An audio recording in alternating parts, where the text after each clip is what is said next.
The Department of Justice Inspector General releases its long-awaited report on the FBI's handling of the Hillary investigation. We'll break the entire thing down for you, and we'll check the mailbag. I'm Ben Shapiro. This is The Ben Shapiro Show. Oh, man, yesterday was a boring news day until it was not. My goodness, a bunch of news just broke in the middle of the afternoon and has continued until up through today, and we'll go through all of it in just 1 second. First, I want to make sure that you know about the conversations. We're having an episode of The Conversation next week on Tuesday, June 19th, 5:30 p.m. Eastern, 2:30 p.m. Pacific. All of your questions will be answered by yours truly, Ben Shapiro, with our host, Alicia Krause. Our live Q&A will be available on YouTube and Facebook for everybody to watch, but only subscribers can actually ask me questions over at dailywire.com. Check out the pinned comments on this video for more information about how to do that. So again, subscribe and you can ask me those live questions Tuesday, June 19th, 5:30 p.m. Eastern, 2:30 p.m. Pacific. I mean, listen, I'm ruining my afternoon for you guys. So join the conversation and subscribe. Make sure you are there. Also, before we begin, I want to talk to you about life insurance. So, sorry to break it to you. If you didn't know about it, you're going to die. And when you do, you want to make sure that you actually have life insurance so that your family is not left impoverished. I mean, the reality is that without your income and having to pay for all your funeral expenses, like, life insurance is good for a lot of things. If you're a responsible person, you have life insurance for your parents, for your siblings, for your whoever it is that is your immediate family. Your life insurance is necessary, and that's why you need PolicyGenius.com. So PolicyGenius is the easy way to compare life insurance online. In just 5 minutes, you can compare quotes from the top insurers to find the best policy for you. And when you compare quotes, you save money. It is indeed that simple. In fact, PolicyGenius has helped over 4 million people shop for insurance.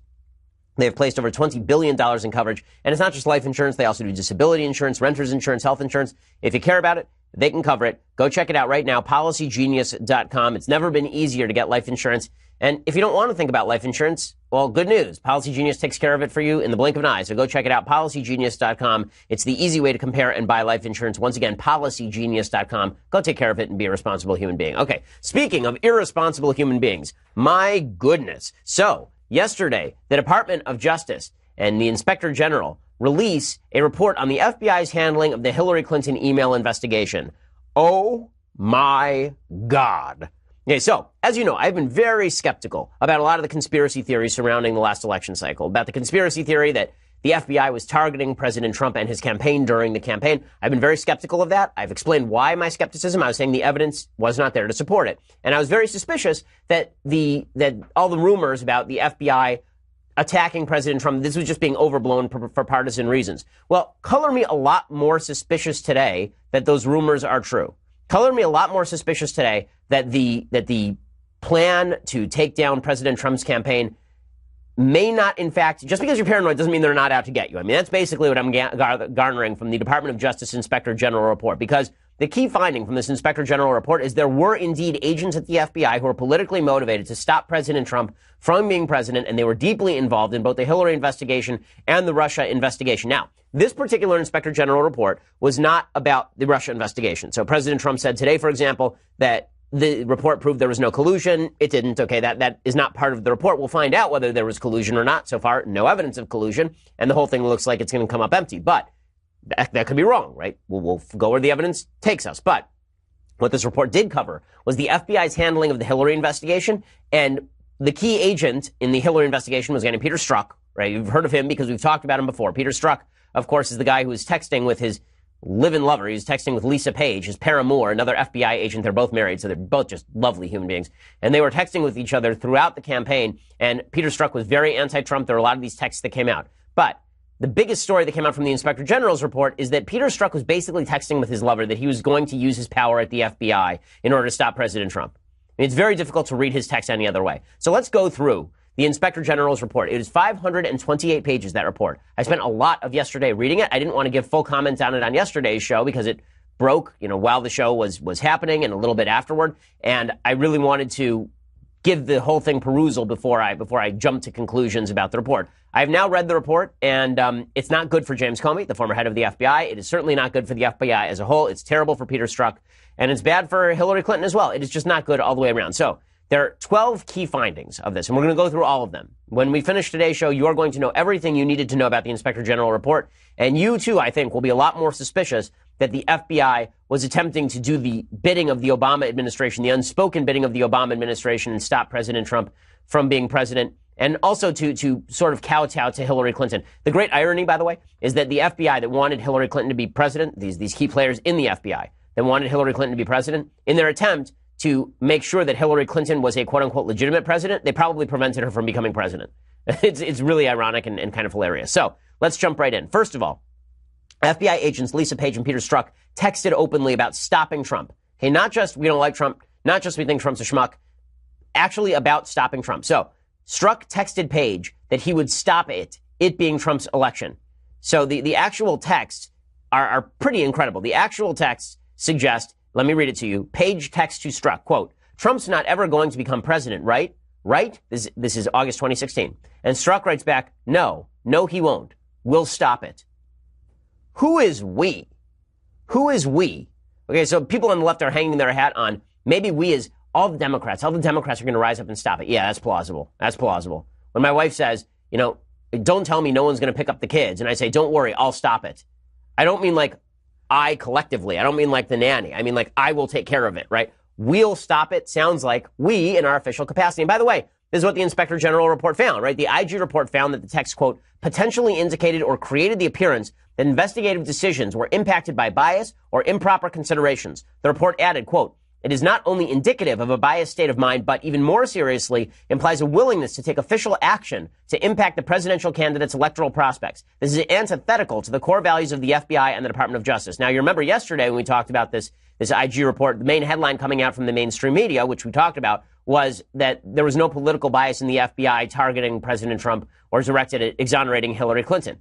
But the reality is that's not what the report says. What the report basically says is that they can't find evidence of political bias in the decision-making itself, that the decisions might have been made the same way if there were no political bias. But the report also says that Strzok's texts do demonstrate a fair amount of political bias at the FBI. And as we'll see, that political bias played into a wide variety of decisions that happened in the course of the election campaign. The report found that the Hillary investigation was not adversely impacted by Strzok or Page's decision-making, but this report did not cover the Russia investigation, right? It did not cover whether Strzok and people who thought like him were involved in the Russia investigation and to what extent they decided to pervert the Russia investigation or accelerate the Russia investigation because they did not like President Trump personally. Okay, the second point from the IG report. James Comey concluded that he would let Hillary Clinton off in spring 2016. So you recall, it was not until July that James Comey made his big announcement where he said, Hillary Clinton is guilty, but we're not going to prosecute her. You remember he made that big announcement. It was a big deal because James Comey is an idiot. Okay, well, Comey did not announce that decision until July 2016. According to the report, he had already made the decision in spring of 2016, months earlier, before Hillary Clinton was even interviewed, that Hillary was off the hook. He also determined that he should make an independent announcement in order to protect, quote, a sense of justice more broadly in the country, that things are fair, not fixed, and they're done independently. So he was afraid the DOJ would look bad if they made the announcement exonerating Hillary Clinton. And he thought, well, what if I just step up and I take the hit? And then the FBI looks independent from the DOJ. The DOJ doesn't look like it was in control, and everybody's happy. Except that wasn't his role. Also, worth noting, this is an amazing thing. Okay, so they show what the original Comey statement looked like and how it was changed before the final draft. There were major changes made between Comey's original draft of the statement exonerating Hillary Clinton and Comey's final draft of the statement exonerating Hillary Clinton. What were some of those changes? Well, one of the changes was that the original statement mentioned that President Obama himself had been in an email exchange with Hillary Clinton on her private server. His name was removed, and that entire piece of information was removed. Why? Of course, to protect President Obama. So the idea that Comey was not a political actor, that, of course, is ridiculous. And speaking of that statement, the original draft statement also said that Hillary had been grossly negligent, which sounds a lot like law-breaking. Instead, that was changed to extremely careless. The statement was changed from reasonably likely that Hillary had been hacked by hostile actors to possible. And finally, again, the original statement mentioned that President Obama had been in an email exchange with Hillary and his name was removed. Okay, fourth point here. Comey is an absolute glory hound. So when President Trump said that James Comey was a glory hound, that he was a publicity hound, that was exactly right. That was exactly right. James Comey loves him some James Comey, and that is absolutely clear from this IG report. So Comey had already concluded before the tarmac meeting between Loretta Lynch and Bill Clinton that he was likely to make his own statement on Hillary Clinton. He, quote, acknowledged that he made a conscious decision not to tell department leadership about his plans to make a separate statement because he was concerned they would instruct him not to do it. In other words, he wanted to make a public statement. He was afraid the DOJ would say no, so he just decided not to ask mommy and daddy and just go do it himself in violation of all protocol. Again, the idea here was to protect the integrity of the FBI, right? This is really what James Comey was super worried about. The IG's language here is pretty damning. They say, we determined that Comey's decision to make this statement was the result of his belief that only he had the ability to credibly and authoritatively convey the rationale for the decision to not seek charges against Clinton, and that he needed to hold the press conference to protect the FBI and the department from the extraordinary harm he believed would have resulted had he failed to do so. While we found no evidence that Comey's statement was the result of bias or an effort to influence the election, we did not find his justifications for issuing the statement to be reasonable or persuasive. And so it's plausible that Comey was not attempting to impact the election when he made that statement, or how he made the statement, and that he was attempting to protect the FBI, but they did water down the law. Okay, the reality is, and this is the fifth point here, they did water down the law. Okay, the IG, in the Inspector General's report, says that based on precedent, Hillary would have had to have demonstrated a state of mind that was, quote, so gross as to almost suggest deliberate intention. Number one, that is not part of the law. Okay, that is not part of the law. Second of all, this was not Hillary Clinton using a private email account for business. Right? This was not that. This was Hillary Clinton specifically setting up a private server at her own home. Okay, that is a lot more technologically advanced than me just having a Gmail account. She set up a private server at her own home to store data. The only reason you do that is because you want to make sure that you can destroy the data afterward. That is legitimately the only reason that you would do that. The only reason you would do that is that it is not on the government servers. That is the only reason. There is no other reason. That is deliberate intention. It's not that you have to have deliberate intention to give the material to a foreign source.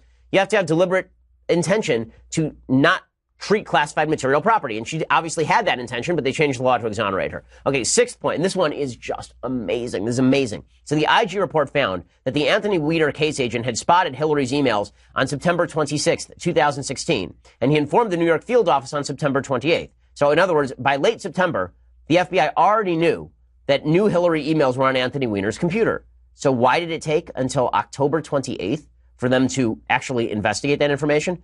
This one is a stunner, and I'm going to tell you about that in just a second. First, I want to say thanks to our sponsors over at Software Advice. So here's the reality. Your computer, your company right now probably is not doing its best work with regard to the software you have. You probably do not have the best software because you haven't thought about updating it in a really long time, and it seems like it's going to be a pain in the butt, and you don't know anything about software. You have no idea what kind of software your company actually needs. Well, this is why you need to go to softwareadvice.com. Okay, their team of advisors can point you in the right direction so you can start working more effectively right away. You have to be up on the latest technology. Softwareadvice.com/Ben lets you do that. You answer a few short questions about your business. You'll be connected with an advisor to discuss the best software options for your needs. And talking to an advisor takes just 10 minutes or less. It doesn't matter whether you're a medical professional or a construction manager or you work at the Daily Wire. Software Advice will save you time and help you make a more informed decision.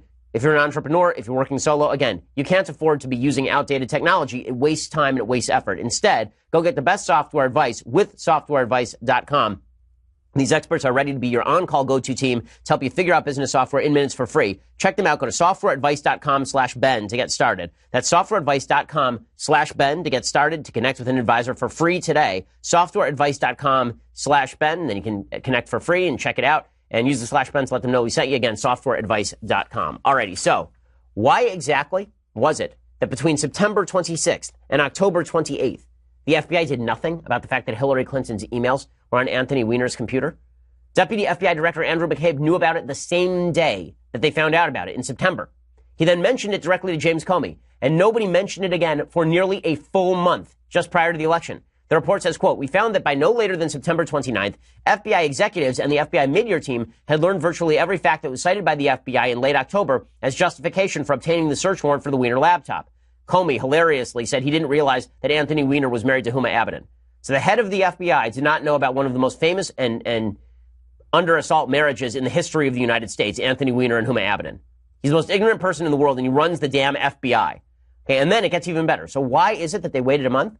It turns out they waited a month because they had, it turns out, varying priorities. They weren't focused on Hillary Clinton's emails at that point. Why weren't they focused on Hillary Clinton's emails at that point? Because there were other things they were focused on. Well, what were some of those other things? According to the IG report, the FBI was focused on a Comey speech that would fight back against public perception of his July 5th announcement, and they were focused on the Russia investigation. The IG report says, quote, moreover, given the FBI's extensive resources, the fact that Strzok and several other FBI members of the mid-year team, mid-year was the name of the investigation into Hillary's emails, The fact that Strzok and several other FBI members of the mid-year team had been assigned to the Russia investigation, which was extremely active during the September and October time period, was not an excuse for failing to take any action during this time period on the Wiener laptop. In assessing the decision to prioritize the Russia investigation over following up on the mid-year related investigative lead discovered on the Wiener laptop, we were particularly concerned about the text messages sent by Strzok and Page that potentially indicated or created the appearance that investigative decisions they made were impacted by bias or improper considerations. Most of the text messages raising such considerations pertain to the Russia investigation, and the implication in some of those messages, particularly Strzok's August 8 text message, will stop candidate Trump from being elected, was that Strzok might be willing to take official action to impact a presidential candidate's electoral prospects. Under these circumstances, we did not have confidence that Strzok's decision to prioritize the Russia investigation over following up on the mid-year related investigative lead discovered on the Wiener laptop was free from bias. In simpler terms, the IG there is saying Peter Strzok might have been biased against President Trump to the extent that he was so focused on the Russia investigation, he decided to ignore Hillary's emails. And then by the time they decided not to ignore Hillary's emails, it was October 28th. So the great irony of that is that his focus on the Trump investigation, because he hated Trump, and his non-focus on Hillary, because he liked Hillary, led him to leave Hillary alone until right before the election. And then Comey ended up blowing up Hillary's campaign in the last week of the election. So the irony is just amazing. These people were playing God and they failed dramatically. So I'll talk a little bit more about this in just a second. So here's what that means. Okay, here's what's so incredible about this. What we just found out, right? What we're finding out right now, according to the IG, Peter Strzok was texting that he would stop Trump from being president. Peter Strzok may very well have made Donald Trump president. How? Because Peter Strzok was in charge of the investigation into Hillary's emails. He was a high-ranking member of that investigation. He found out in late September that he was going to, that there were more Hillary emails on the computer, on the Anthony Weiner computer. He did nothing about it for a full month because he figured it was no big deal. But you know, it was a big deal, Russiagate. And so he was spending all of his time investigating Russiagate. And then, near the end of the election cycle, finally James Comey takes a look at this and he goes, oh, well, this is kind of bad. Probably I should say something about it. Now, here's the part that's amazing. So, point 8, we've been going through the 12 points of this IG report that are really vital to know. Point 8, Comey then revealed that the reopening of the investigation had to happen. He revealed that to Congress because he thought that Hillary was going to win and he wanted to preserve her legitimacy. So again, the irony here is stunning, right? Strzok holds off on the Hillary investigation because he's more focused on Trump, because he wants to get Trump. And then Comey finds out about it. And because he thinks Hillary is going to win, he comes forward with the letter.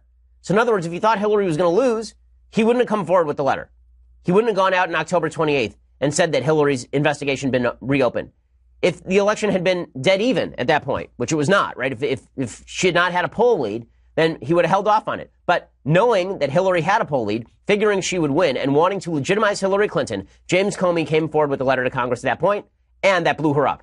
Right? She had a poll lead at that point. The poll lead disappeared. She ends up losing the election.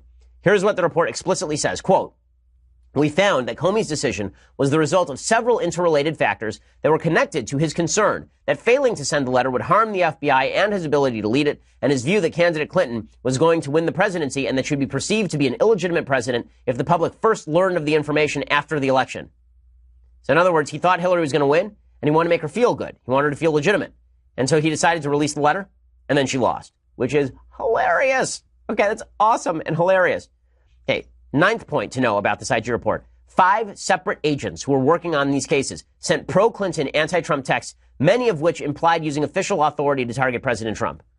Okay, it turns out that not only did 5 agents discuss their support for Clinton, they, quote, appeared to mix political opinions with discussions about the mid-year investigation. One agent texted, quote, no one is going to prosecute Hillary Clinton even if we find unique classified material after the discovery of Anthony Weiner's laptop. Lisa Page texted about the possibility of interviewing Clinton with fewer agents in the room since, quote, she might be our next president, to which Strzok agreed. Page texted Strzok, quote, maybe you're meant to stay where you are because you're meant to protect the country from that menace, meaning Trump. To which Strzok responded, quote, I'll try and approach it that way. I can protect our country at many levels. Not sure if that helps. Strzok texted Page, we'll stop it, it being Trump's election. Strzok texted Page about an insurance policy against a Trump victory, then excused it by saying that he was just pushing for a quicker investigation. Another FBI attorney, who we don't know yet, texted Viva la Resistance after the election. After the election, Strzok texted regarding the special counsel investigation. He's asked to be part of the Mueller investigation, quote, for me and this case, I personally have a sense of unfinished business. Okay, none of this speaks of an FBI that is interested in law enforcement. It speaks of a bunch of members of the FBI who really are not. Now, does that mean that every decision the FBI made here was politically corrupt?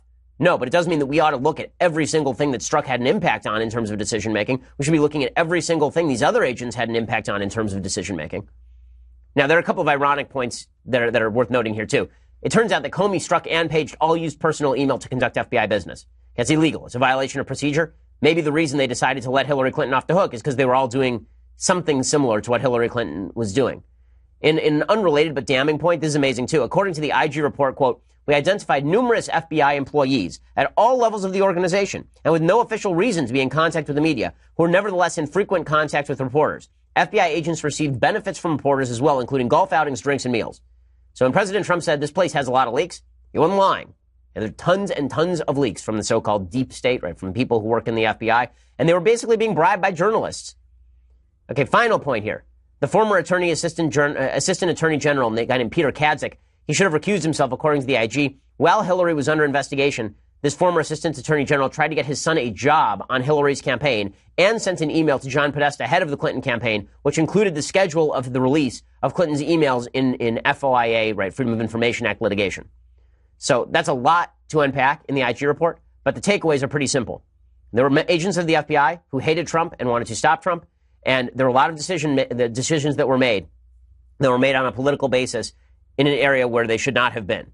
Okay, so in a second, I want to talk about all of the, in a second, I'm going to talk about all of the reaction to all of this. First, I want to say thanks to our sponsors over at Zeal. So, you know, it's a stressful period for us all, right? It's a stressful time for us all, but that is why you need a massage. And this is what Zeal does better than anyone. So Zeal can bring a massage to your door, the entire thing, right? The massage table, the oils, the scented candles, the music, the whole thing. They bring it right to you. And when they bring it right to you, your life becomes better because you don't have to go to the spa and wait around. You don't have to pre-schedule an appointment, and it is not that expensive. Zeal is just great. I've gotten it for my wife. I've gotten it for my mom. I've gotten it for my dad. I've gotten it for my mother-in-law. I've gotten it for my sister. Like, it's a great present. It's a really good Father's Day gift as well, by the way. If you're looking for something to get your dad for Father's Day, a massage at his house is a pretty great thing. All you have to do is go to Zeal.com or on Zeal's iPhone or Android app. That's ZEEL.com, and you can select from the top local licensed pre-screened massage therapists, and you choose your favorite technique, gender preference, time, and location for the massage. Zeal sends over one of their 10,000 licensed massage therapists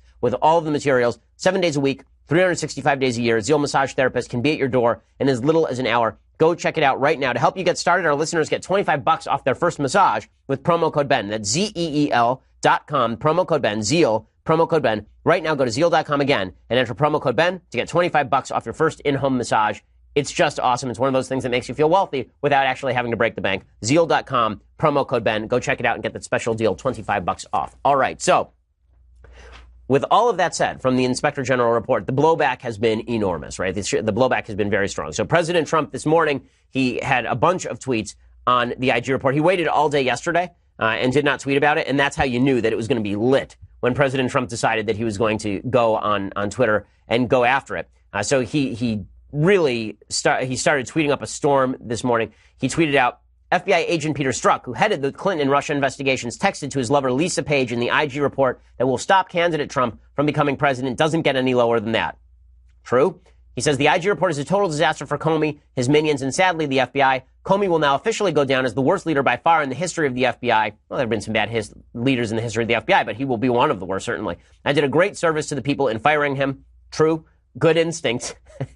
You gotta love the President Trump pats himself on the back. Christopher Wray will proudly bring it back. Well, we'll talk about Chris Wray in just a second. We'll talk about Chris Wray in just the head of the FBI and whether he actually is going to bring back the FBI. But President Trump then this morning decided, you know what? Fox and Friends is down on the lawn. My friends over at Fox and Friends, great show. I'm on it. They're over on the lawn. They're on the White House lawn. What if I just pop on down there and just go and talk to my friends? So that's exactly what he did. He popped down there and he said a few things. So he really went after he really went after the FBI, which I think is pretty much appropriate. I said on the Department of Justice I would stay uninvolved. Now, I may get involved at some point if it gets worse. I say I'm staying uninvolved. I'm letting this report go through. I did nothing wrong. There was no collusion. There was no obstruction. Okay, so President Trump says that he's going to let the report say what it says. When he says there was no collusion, there was no obstruction, that's not in the report. So he actually said that the report exonerated him of obstruction. That's not actually true. Now, it is true that I don't think he obstructed. I don't think that there was collusion either, but that's not what this report says. So just to be perfectly exact and objective about this 528-page report, there's nothing in there about the Russia investigation per se. But he is not wrong when he rips into the FBI, clearly. Now, what's hilarious is that the Democrats are suggesting that all of this was actually the FBI attempting to help President Trump. Now, Sarah Huckabee Sanders, she came out yesterday and she said that all of this reaffirms President Trump's suspicions about the FBI, and she is not wrong. The president was briefed on the IG report earlier today, and it reaffirmed the president's suspicions about Comey's conduct and the political bias among some of the members of the FBI. Okay, and that there is totally fair. Then the Democrats get involved. So Chuck Schumer says, really what the IG report shows is that Hillary Clinton lost the election because of political bias. Well, if you really believe that Comey lost the election for her at the very end, she didn't lose it because Comey didn't like Hillary Clinton. It turns out that she lost it because Comey liked her too much. And that's the hysterical part, right? Comey had a little dove in his hand, and that dove was the Hillary Clinton campaign. And he was trying to guard it and keep it and pet it and be friendly to it because he knew that one day that dove would fly free and become president. And he wanted that dove to have the strongest wings possible. And so while he was petting it, he just sort of squished it. And then the campaign was dead. He sort of ripped the head off the pigeon there, James Comey by accident. But the Democrats are taking this report in the stupidest possible way, which is they're saying, no, what this shows is the FBI was biased against Hillary Clinton. Yeah, sure. It was Trump who benefited from all these mistakes. So it hardly reflects deep state or bias against him. At the end of the day, the actions reviewed in this report helped Donald Trump win the election, not the other way around. Okay, yes, by accident. By accident. That's the great, hilarious irony of all of this. The FBI agents like Strzok were so desperate to stop Trump, they actually made him president. Okay, that's the part that's really hilarious in all of this, and it really is it's really freaking funny. It's really funny. Now, what is not so funny is the fact that this is really bad for the FBI and the DOJ, right? These are institutions that we ought to trust as Americans, but we already knew that the DOJ had become an Obama tool while Obama was president of the United States. And the FBI, I'm not particularly surprised that all of this is coming out. The Hillary investigation was obviously a botchery from the very beginning, and it was botched all the way through. And political bias, obviously, in my opinion, played a part, even though the Inspector General found that it was plausible how they treated the investigation. To say that no political bias came into play, it's like when people say that there's no political bias at university campuses because people aren't overtly discriminating against conservatives. It's like, well, yeah, but why is it that every time something bad happens, it's to a conservative? Well, in this particular election cycle, everything that the FBI did that was bad for someone on purpose was directed at President Trump, and everything good that was directed at someone on purpose was Hillary Clinton, except for that last letter, which, again, it turns out Comey was trying to do something good for Hillary Clinton. He's just an idiot.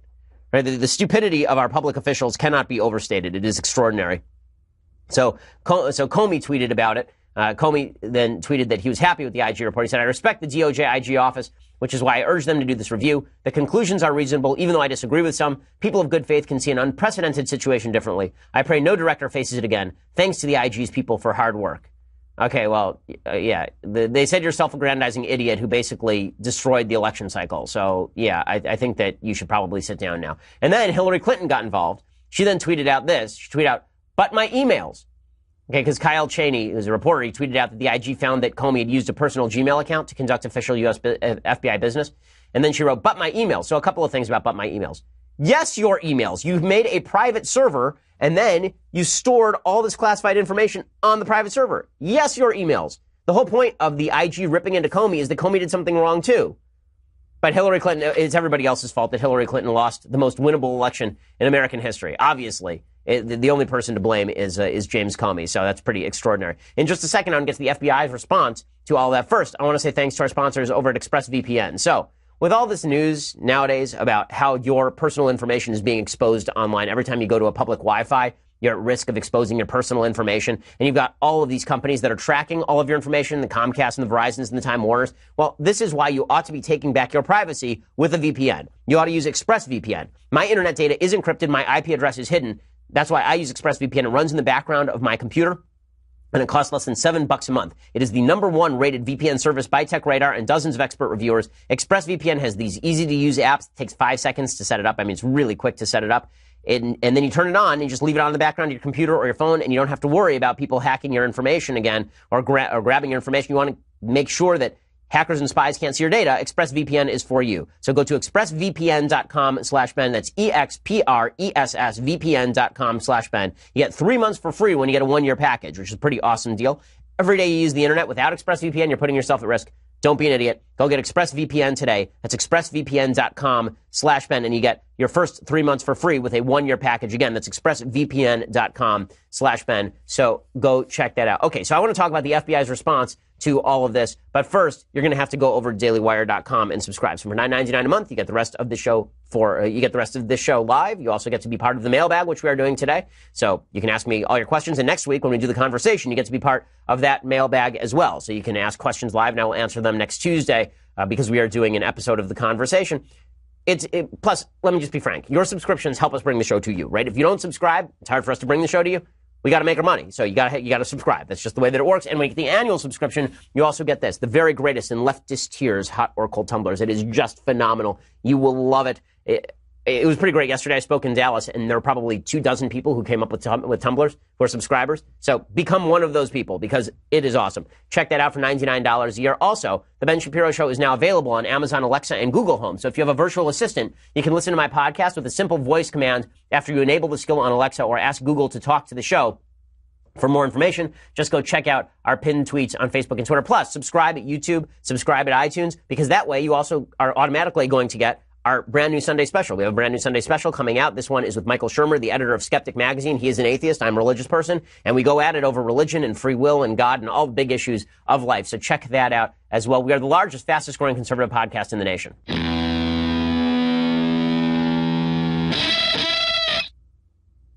Alrighty, so the FBI response to all of this has been lackluster at best. And it's been particularly lackluster because let's make one thing very clear. There's one huge question that has yet to be answered by the DOJ or the FBI. That really crucial text that Strzok sent to Page, the one that says, "We'll stop it," meaning we'll stop the Trump campaign, that was not handed over to Congress. It was only handed over to the Inspector General. Why didn't Congress have a right to take a look at that? Why did we not know about that? You want to make something look conspiratorial? Cover it up. Don't hand it over to the American people. Don't hand it over to our elected representatives. Hand it over to the IG instead. That's really suspicious stuff. So anyway, Christopher Wray is the new head of the FBI. He's Trump's head of the FBI. And he gives a presser in which he talks about the future of the FBI. Suffice it to say, I am not sanguine about the future of the FBI. We accept the findings of the report and the recommendations. We're doing a number of things on that regard. First, we issued a new media policy that's much stricter and much more clear than what had been in place before. Second, we're going to be doing intensive training on exactly those issues, things like the one that you alluded to, that includes contacts with the media. Third, we're going to make painfully clear to everybody that we won't tolerate noncompliance. And then last, I've asked our OPR to take a hard look at whether or not they think the penalties that exist right now are sufficient to deal with that kind of conduct. Oh, okay, good. So we're going to heighten the penalties and education, re-education of people. It's just like when Starbucks is caught in the middle of a bias situation. They're now going to shut down the barista, shut down the FBI. We're going to re-educate people. They shouldn't leak to the media and be politically biased. Yeah, good luck with that. Good luck with that. We'll see how that works for you. I am not particularly enthused by the response that we have seen here from Christopher Wray. It's just a big nothing burger full of nothing. And then my favorite part is that Christopher Wray came out and he said that nothing in the report impugns the integrity of the FBI or the workforce. You mean aside from that part where it said that half the FBI agents are being bribed by journalists to talk to them? Or are you talking about the part where 5 different FBI agents were texting to each other about how much they hate Trump and wish that he would die, basically? Which part of that didn't impugn the FBI exactly? Here's Chris Wray. Nothing in this report impugns the integrity of our workforce as a whole or the FBI as an institution. Oh, is that it? Okay, well, I guess that solves everything. I mean, if I'd only known that Chris Wray was going to respond this way, I feel so much better about everything now that Chris Wray has intervened. Look, what we have here is a typical government agency. I don't want to suggest that there's a giant conspiracy going on, that there were a bunch of agents in a room together deciding how do we stop Trump or anything like that. What you have here is a soft bias that manifests itself in particular decision-making. And this was true with the IRS when Obama was president. It is true with regard to Hollywood, for example. It's why all of Hollywood's material is left, because you have a bunch of people who agree on stuff. And it's an echo chamber. And this impacts decision-making. Political bias does not actually have to manifest itself in obvious political decision-making. Sometimes it manifests itself in bias in action that is eminently obvious to anyone who's observing. So when you look at the media, and it turns out that every story they get wrong is anti-Trump, maybe they're not getting the stories wrong on purpose many of these times, but you have to start saying, well, maybe the reason they're getting these stories wrong all the time about Trump, but they never got a story wrong about Hillary Clinton or Barack Obama, or at least not nearly as often. Maybe the reason is because they like Hillary and they liked Obama. And so even unconsciously, they're more likely to believe things that are bad about Trump than they are likely to believe things that are bad about Hillary Clinton or Barack Obama. Right? I think the same sort of logic plays into what the FBI was doing here. You have a ton of FBI agents who hated Trump and who are in top positions and saw stopping Trump as a priority. Does that mean that there was an actual plan that was snapped into place at the first available opportunity? We don't know. Maybe there was. I mean, we'll find out when the Inspector General report comes out on the Russia investigation, presumably. But was there a motive? Sure. And was there an opportunity? Sure. And was there a means? Turns out yes. They just botched the job.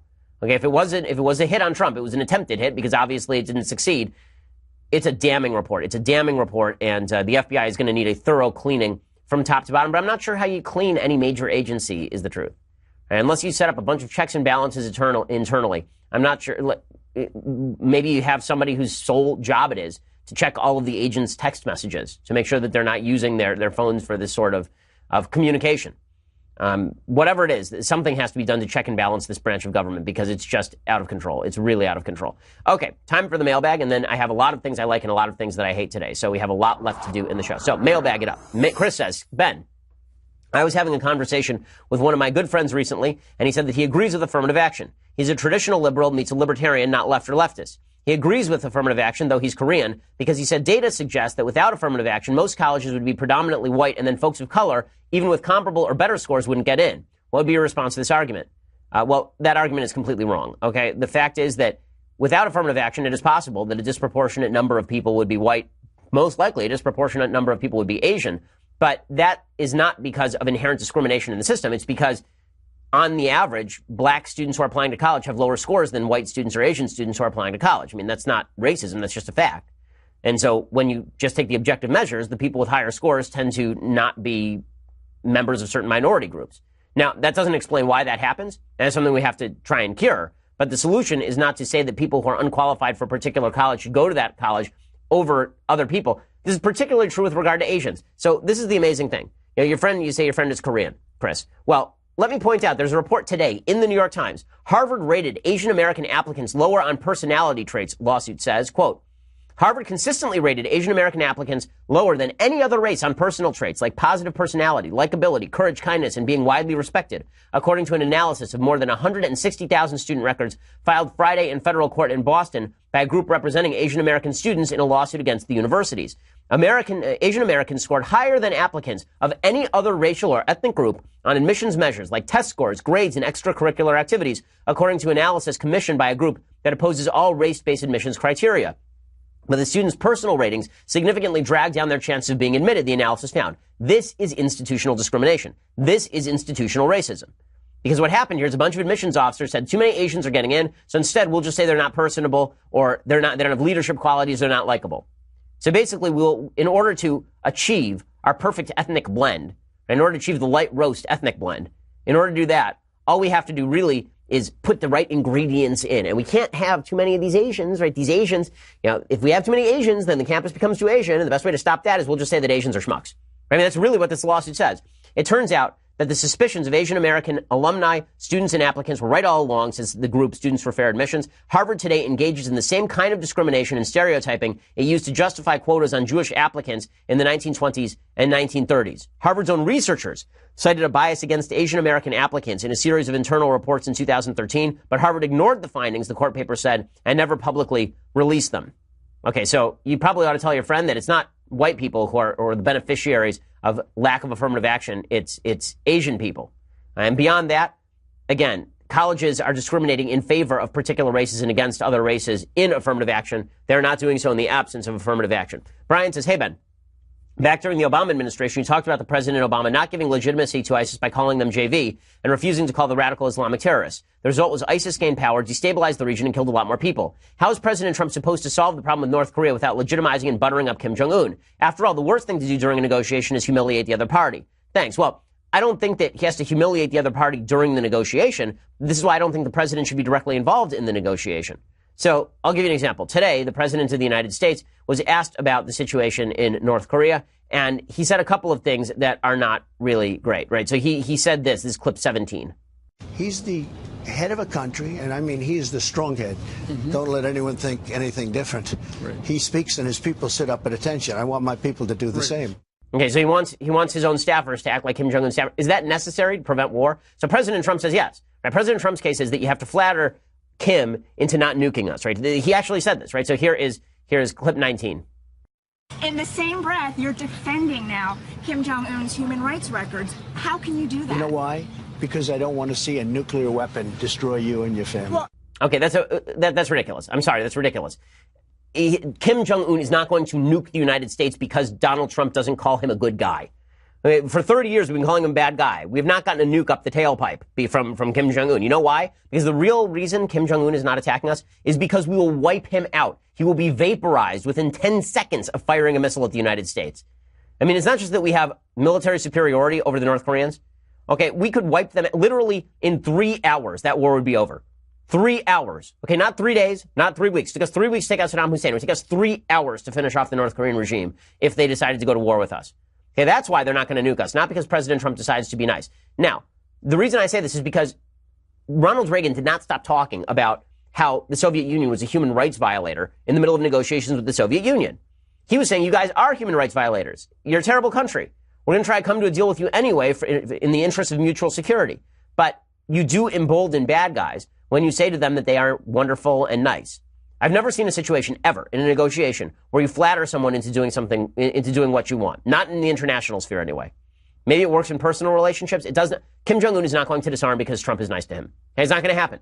Countries have interests. Those interests do not change just because President Trump is being very nice to Kim Jong-un right now. The worst thing to do during a negotiation is not to humiliate the other party. The worst thing to do during a negotiation is to flatter the other party and to flatter yourself into believing that the other party is credible when it is not. The worst negotiation of all time was Munich. The worst negotiation, you'd have to name me a negotiation that failed because one party was humiliated. And that's really not how negotiations fail typically. Austin says, Ben, I'm a huge fan of the show. I live in the Democratic state of California within the warm Republican Orange County bubble. I know you live in LA. I wanted to know your thoughts on the possible positive and negative effects of the California three-way split on the November ballot. So first of all, it's not going to happen because in order for California to become 3 states, that has to be approved by, it has to be approved by, I believe, 2/3 of the states. That's never going to happen. It would add another 4 Democratic senators because just the way the demographics break down, the Northern California would be Democrat, Central California would be Democrat, and and Southern California would be Democrat. So I think that it's foolish politically, but the answer to the failures of California state government is that it should be smaller and we should devolve more authority back to localities. Colt says, out of all the founding fathers, is there one you look up to the most or have a deeper respect for than the others? If so, would love to hear your thoughts. I am a big Adams fan. I love John Adams' writing. The debate between John Adams and Thomas Jefferson over the nature of government and the extent of government is some of the most intelligent writing ever done. Go buy a copy of Adams and Jefferson's letters to one another if you want to read some of the most brilliant writing ever done. I mean, it's amazing. You have two greatest minds of the millennia, probably, sitting there talking to one another, and you actually get a window into their mind. It's pretty amazing. I'm also pretty fond of James Madison as well, for obvious reasons. Wesley says, hi, Ben. I was wondering what you thought about space travel and if you think NASA should be involved in a future trip to Mars. Should this be the goal for the federal government, or should it be left entirely to private companies like SpaceX? Well, I'm not averse to private companies taking the lead on all of this. It depends on whether you think that a future trip to Mars is a security consideration, whether it actually benefits the United States to get to Mars first.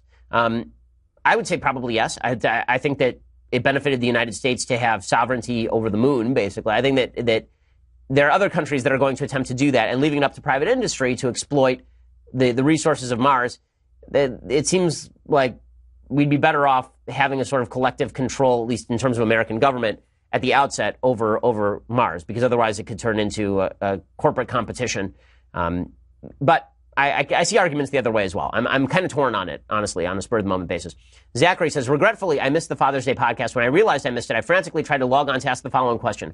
I'm 23 years old. A few weeks ago, my father, who has a history of drunkenness, got drunk and fought my 18-year-old brother. The situation ended up with him holding a gun to my mom and him spending the weekend in jail. In the past, we have fought, and this isn't the first time there have been domestic issues, although it is the first time that has involved a gun. After speaking with him after he got out of jail, he seemingly tries to deflect and shift the blame onto my mom and little brother. I could try to forgive him if he would hold himself accountable for his actions, but it doesn't seem like he is going to. As a result, he and I haven't spoken for close to a month. Usually we talk 2 to 3 times a week. What do? I find that I feel incapable of forgiving him unless he expects responsibility. Should I forgive him because it is the right thing to do? Well, no. No. I mean, you don't forgive people unless they want to be forgiven. It is not your job to forgive someone. Like, in your own heart, you can understand his flaws, right, so that you can live with yourself. But you do not have to go out of the way to pretend that he's asked for forgiveness when he has not, or to grant him repentance when he has not. Right? The Jewish version of repentance requires actual repentance, right? You are supposed to repent. I'll speak from the Jewish point of view because I'm more familiar with it than the Christian point of view. Christianity obviously has a whole different philosophy with regard to repentance and Jesus repenting for your sins whether you wanted him to or not. But Judaism suggests that you must do individual repentance several times a day, right? We actually have a paragraph in what we call the Shemona Esrei in which we repent at least 3 times a day, which is a lot of repenting, right? But human beings do a lot of sinning. In order for you to be forgiven, you have to repent. In order for you to forgive your dad, in the sense that you're going to grant him added credibility again, he's going to need to do some real teshuvah, is the word in Hebrew. Bobby says, hey, Ben, I'm having my first child in August. He's going to be a boy. Well, congratulations. That is awesome sauce. My wife and I have heard from many parents who should buy the child a tablet to watch shows and play games on the go. My question is, what's a good way to expose the child to technology without it being a babysitter or a replacement for social interaction? I'm afraid to let my child even have interaction with them while they're young. But on the opposite side of that, I don't want him to be behind on the tech side. Thanks, Bobby. First of all, and he says he thinks he's going to name him Benjamin. Well, thank you.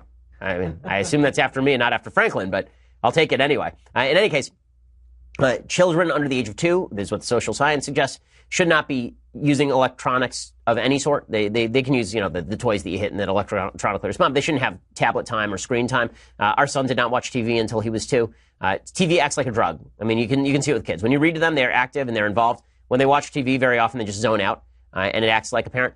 And even with older kids, you have to have that in mind. So our daughter, we restrict the amount of TV that she can watch very regularly. That doesn't mean that we're responsible all the time, right? There are times when we have to do something and it's like, okay, we don't have time for you right now. Sit in front of the TV, right? Just like every other parent, we have our wrong moments. But that doesn't mean that you should make it a regular part of their watching lives. That said, I think the TV can be wonderful. I think that technology can be wonderful. Kids are adept at figuring this stuff out. If you don't teach your 4-year-old how to use a tablet, when the kid's 7, he'll learn how to use a tablet. That's just the way that it works. My 2-year-old son is already learning how to manipulate my phone. David says, Dear Ben, from your perspective, how well do you think human intellect can understand God? The ancient Greeks seem to believe human intellect was the key to understanding God. If God is beyond understanding intellectual tools, what other tools can be used to understand God and God's will? So I'm writing an entire book about this right now, David. And my view of this is that it is our job to use reason to try and understand the universe that God built in order to understand God's logic, right? I believe in this sort of Greek teleology that the universe was designed with certain purposes in mind and that it's our job to try and find those purposes. That said, God operates from a different plane. So trying to understand the mind of God completely is never going to happen. I think that the most beautiful exposition of this happens in the book of Exodus when Moses asks to see God's face. And what the commentators explain is that when Moses asks to see God's face, what he's really asking is, can I understand the universe? And God says, you can't look at my face. If you look at my face, then you will die. But I will let you see my back, right? And he puts Moses in a cleft in the rock, and then he goes by Moses, right? All of this is anthropomorphic, just because human beings can't understand completely spiritual imagery. And my dad has a very nice kind of what we call Dvar Torah on this. He has a very nice sort of exposition on what this means. What he says is that people that you know, right? People that you love and that you know, you can recognize them from behind, right? If I saw my wife, I could recognize her from behind. If I saw my kids, I could recognize them from behind. But I can't tell what's on their faces. I don't know what they're thinking because I can't see what's on their face. But I certainly can tell that they are there.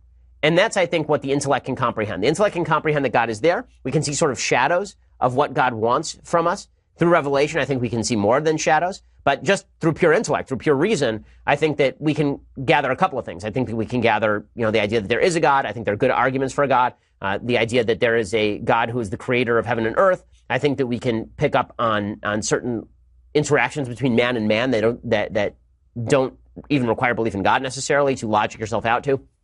But as far as understanding what God wants from us, I think that's only going to take you so far. I think that you can get to the Aristotelian logic of God wants us to use reason. God wants us to act in accordance with right reason, which amounts to virtue. But that is relatively vague. And Aristotle did it as well as anybody. And even Aristotle's philosophy has some flaws in how he brings out virtue. Okay, Jacob says, "Hi, Ben. You've been very instrumental to me in rediscovering my belief in God. I love your approach to faith and how it's fundamental to creating a system of morality. However, a friend of mine holds the belief that we can create a system of morality based on the one truth that suffering exists, and therefore we should try to reduce it wherever possible. Do you believe that this concept, void of any belief in God, can create a stable society? I love everything you do." Well, this was an Enlightenment project, right? So since Thomas Hobbes, there's been a project going on saying that human beings are, that our rights derive not from God, they don't derive from nature, but what our rights really are based on is this idea that we are trying to avoid pain and suffering and to maximize pleasure. And we can build an entire system of morality around this fundamental basis. I don't think that that's correct. The reason I don't think that's correct is because we all define suffering differently, right? There are many decisions we make in life where we choose to suffer with the knowledge that there will be something on the other end, or we choose to suffer because something means more to us in terms of a group identity than our personal non-suffering means to us. How, for example, if you're trying to say that you're minimizing suffering, for example, how do you build a system in which soldiers sacrifice themselves for the greater good? Right? It's very difficult to explain that, right? Altruism is difficult to explain along the lines of personal minimization of suffering and personal maximization of pleasure. And this has been an ongoing struggle forever, right? You have Kantian's golden rule on the one hand, and then you also have Jeremy Bentham's logic of utilitarianism on the other, and both of these claim that they are designed to minimize human suffering and maximize human pleasure, basically.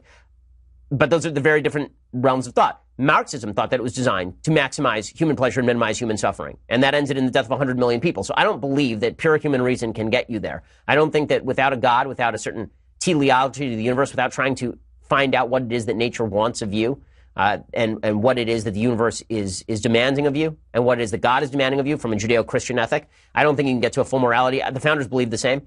Even Kant is based on the basic ideas of Judeo-Christian morality. He sort of just backdoors them into his own logic. Okay, so a couple of things I like, and then we'll do a thing that I hate, and then we'll be out of here. So things that I like today. So there's a show. This show is not for the kiddies. I'm not even sure it's for the adults, honestly. It's a pretty dirty show. Animal Kingdom on TNT. If they could cut out all the sex scenes, it would be a lot shorter. It would also be better, in my opinion, because, I mean, frankly, I don't find sex scenes all that interesting because it's pretty much the same every time. But in any case, the show itself is, if you like Breaking Bad, if you are into sort of crime families, Animal Kingdom is about this mother and her 4 sons and her grandson who are basically a crime syndicate. And it's compelling. It's certainly compelling to watch. It is very purple, right? It's over the top. But it's well acted and it's well scripted. Here's what it looks like. You're in this family now. You're going to be seeing things, hearing things that need to stay in this family. We do all the work. She controls the cash. My boys know their limits. Okay, so the show itself is very compelling stuff. It's almost like a short form soap opera, but it is not something that instills a grand sense of morality. Right? I mean, these people are all scum. So it's a show about scummy people. So if that's your kind of thing, then you'll enjoy the show. Okay, other thing that I like. This is an actual thing that I like. So Steve Scalise, who you'll remember a year ago was shot. I know how we all forgot about like a bunch of Congress people getting shot, but that was pretty horrifying, right? I mean, that was kind of bad. And we sort of forgot about all of that. Anyway, Steve Scalise, the first pitch of the congressional baseball game, he's back now, and you can watch him make a play.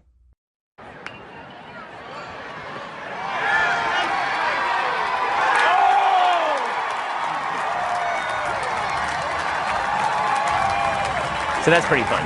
Right, then, thank God Steve Scalise is healthy again, and that's a pretty amazing thing. So we should just be grateful for that. Okay, time for a couple of things that I hate. So thing I hate, number one, Brooke Baldwin did a whole routine on CNN yesterday about female athletes making less money than men. And here's what it sounded like. What do Serena Williams, Danica Patrick, Lindsey Vonn, Ronda Rousey, and Maria Sharapova all have in common?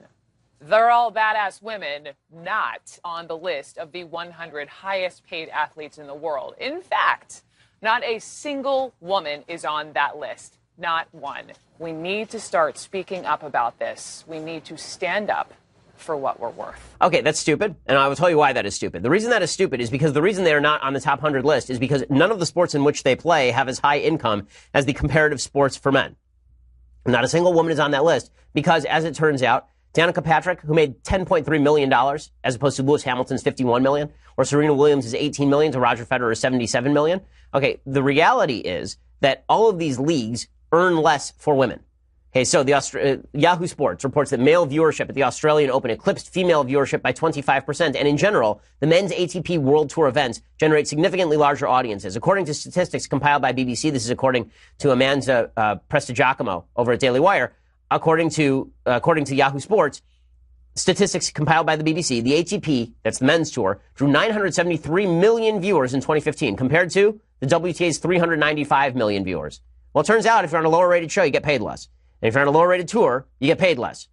And this is true in soccer, right? Nobody watches women's soccer in non-Olympic years, and even during Olympic years, men's soccer gets much higher ratings. And also the women negotiate their own deals. So the point here is not that women shouldn't be paid lots of money for sports. The point is that if you are just looking at Danica Patrick versus Lewis Hamilton or whatever, I don't follow NASCAR, if you're just looking at the leading men's driver versus the leading women's driver, well, that's because the leading men's driver is in NASCAR. Like, she won less money because she's in the same sport and she didn't win as many races. Like, I'm not sure what the big problem was there. And Serena Williams is not earning as much money because fewer people watch women's tennis than watch men's tennis, which is fine. People should be able to watch what they want. But this is all very silly. Again, this comes down to the leftist belief that all disparity equals discrimination, and that is, of course, ridiculous. Okay, meanwhile, one more thing that I hate. So the Democrats continue to trot forth this narrative that Donald Trump is forcibly separating families at the border. The reason, again, that Donald Trump is separating families at the border is because when you arrest people at the border, there is a law on the books that has been ensconced by the Ninth Circuit Court of Appeals that says that children are not allowed to stay in detention. Even if their parents are there, they're not allowed to stay in detention for longer than 20 days. And so if you wish to arrest the parents, then the children have to be placed somewhere else. It is not that Donald Trump just wants these kids to go away. Now, there are people in his administration who have said dumb things. Like John Kelly said, this should be a way of discouraging illegal immigration is to separate kids from their parents. Well, that's kind of gross. I mean, there are plenty of ways of discouraging illegal immigration. It seems to me punishing children is not the best way to do that. But the law itself is pretty clear on this. You're not allowed to keep children in custody with their parents. So if you want to keep the parents in custody, you have to separate out the kids. Well, the Democrats, of course, have suggested that Trump is forcibly doing this because he hates children or some such. And the media, just parroting the Democrats, does the same thing. Here is Nancy Pelosi saying that there should be uprisings over family separations. They're doing away with children being with their moms. This is, I just don't even know why there aren't uprisings all over the country, and maybe there will be when people realize that this is a policy that they defend. It's a horrible thing. Okay, so then the media immediately picks up on all of this, and because the media are basically a tool of the Democratic Party, they decide that they're going to repeat the same question over and over and over. So here's Brian Karem, a CNN reporter, going after Sarah Huckabee Sanders, basically using Nancy Pelosi's language.